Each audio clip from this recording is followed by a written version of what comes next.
itu didistribusikan pada jarak 2/3 L, ya, artinya 2/3 dari panjang tiang. Jadi kalau panjang tiangnya L, maka beban QG ini kita distribusikan ke suatu kedalaman 2/3 L.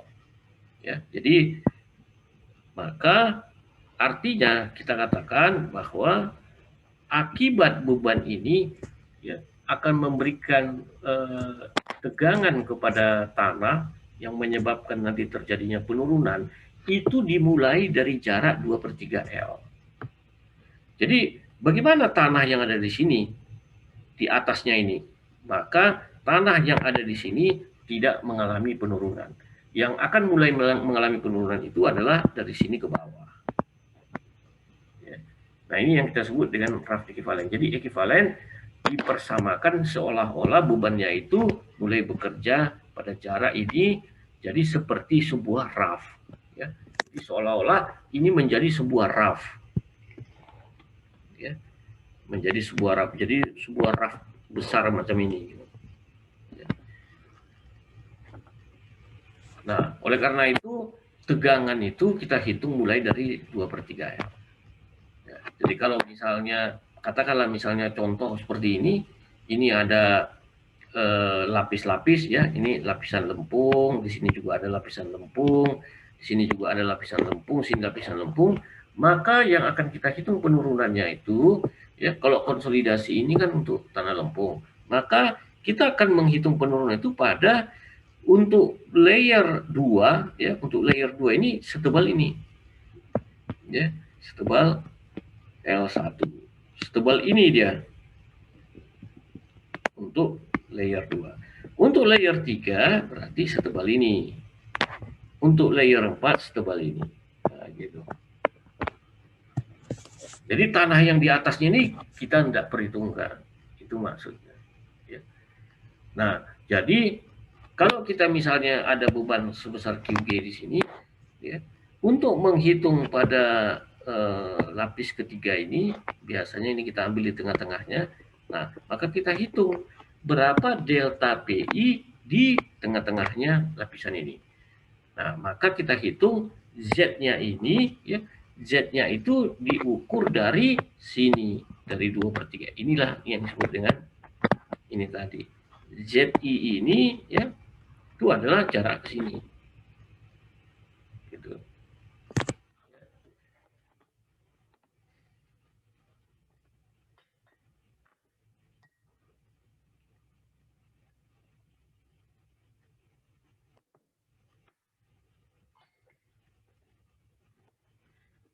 Oke, kemudian, ya. Nah, jadi kalau kita ingin menghitung penurunan konsolidasi, ya, maka pertama tadi beban, ya, kita distribusikan di sini. Cara mencari peningkatan tegangannya dengan menggunakan rumus ini, sedangkan besarnya penurunan kita hitung dengan rumus ini. Ya. Jadi di sini ada 3 macam rumus. Ya.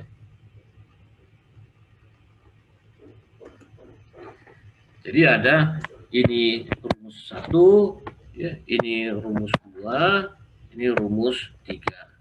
Nah, ketiga rumus ini harus kita pakai sesuai dengan kondisinya. Jadi rumus nomor 1 itu apabila tanahnya atau lempungnya adalah normally consolidated. Jadi kalau lempungnya normally consolidated, baru kita pakai delta S1. Nah, ketika kita pakai ini tadi, delta P kita itu di mana? Ini. Ya.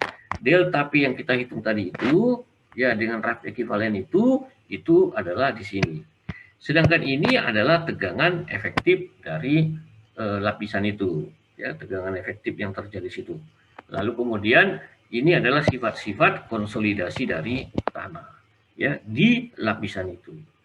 Nah, kemudian yang kedua adalah kalau dia over consolidated. Kalau dia over consolidated ada dua kemungkinan, ya. Kalau misalnya tegangan efektifnya ditambah dengan delta P atau peningkatan tegangan akibat beban lebih kecil dari pre-consolidation pressure, ya, P ini adalah pre-consolidation pressure di mekanika tanah sudah kita pelajari, ya, maka dia kita pakai ini. Kalau tidak, kalau ini lebih besar dari ini, maka dia di sini. Ya. Yaitu ini lebih besar dari ini. Maka kita pakai rumusnya adalah yang ketiga. Jadi harus hati-hati. Ya. Jadi harus kita pakai rumus yang sesuai. Ya. Oke. Lalu kemudian paling gampang ini, nah ini adalah contoh. Ya, contohnya adalah ini. Kita lihat ada suatu contoh di mana beban yang akan dipikul oleh pile group ini.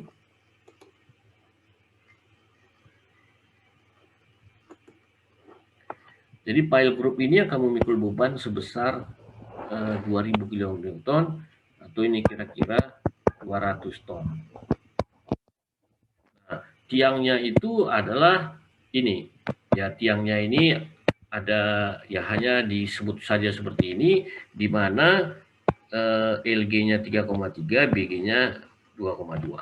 Ya tentu ini ada banyak tiang di sini, tapi kita sederhanakan saja supaya gampang ininya.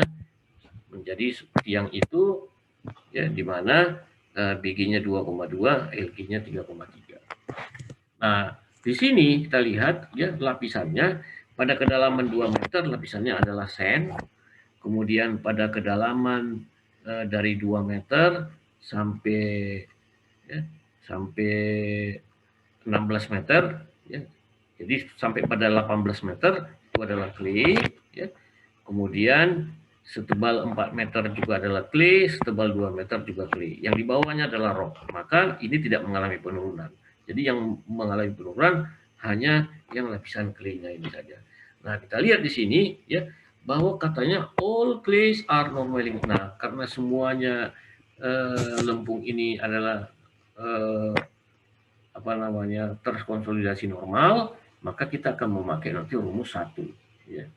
Tetapi kalau tidak dikatakan seperti ini ya maka kita cari apakah dia normally consolidated atau over consolidated.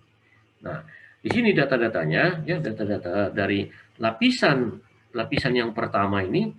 Lapisan yang pertama ini ya, clay yang pertama, kalau kita misalnya katakan ini misalnya lapisan pertama, lapisan kedua, lapisan ketiga.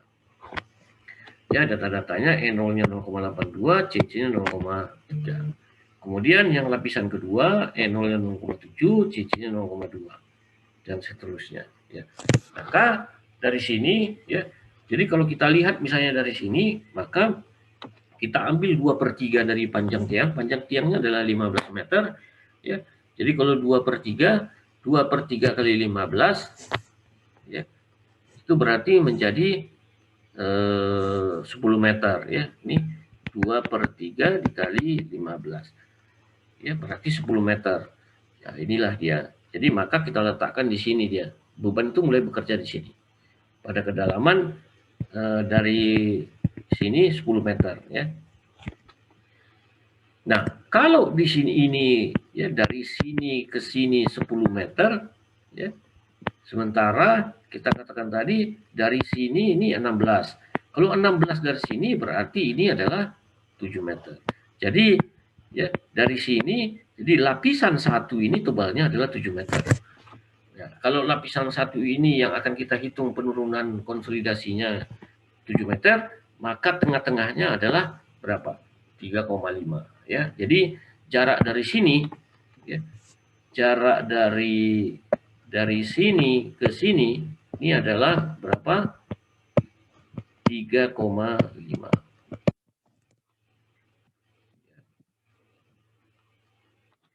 Oke, nah kemudian kita masuk ke sini. Ya. Oke, jadi ini tadi lapisan clay layer 1 ya. Sebesar tadi berapa? 7 meter. Ini kan tadi kan 7 meter.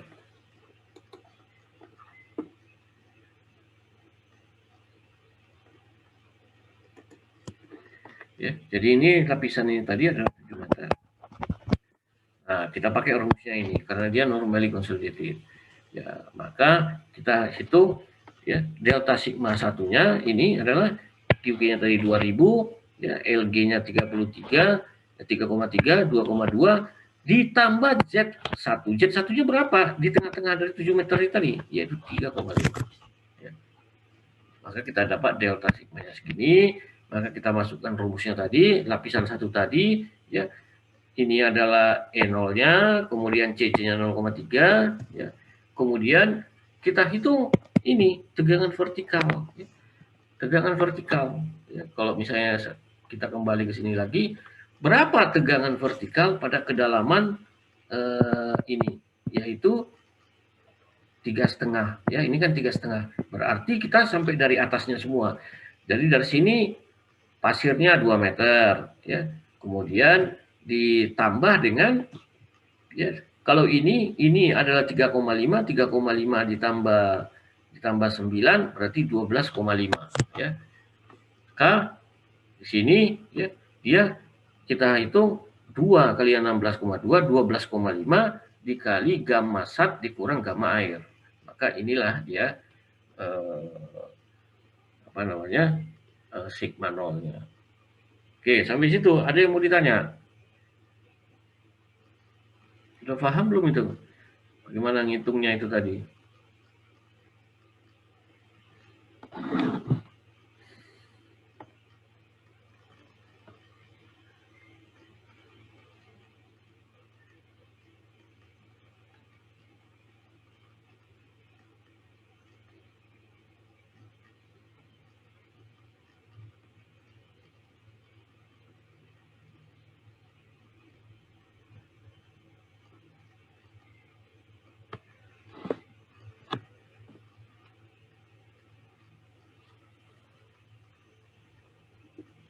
Oke, kalau tidak ada saya terusin lagi, ya. Maka lapisan kedua, ya, sama seperti lapisan 1 juga tadi, ini adalah normally consolidated, ya.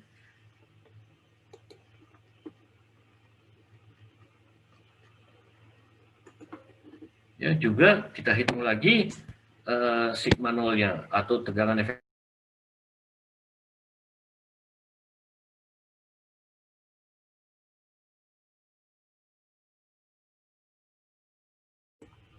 Tadi terputus, ya. Jadi kita ulang lagi.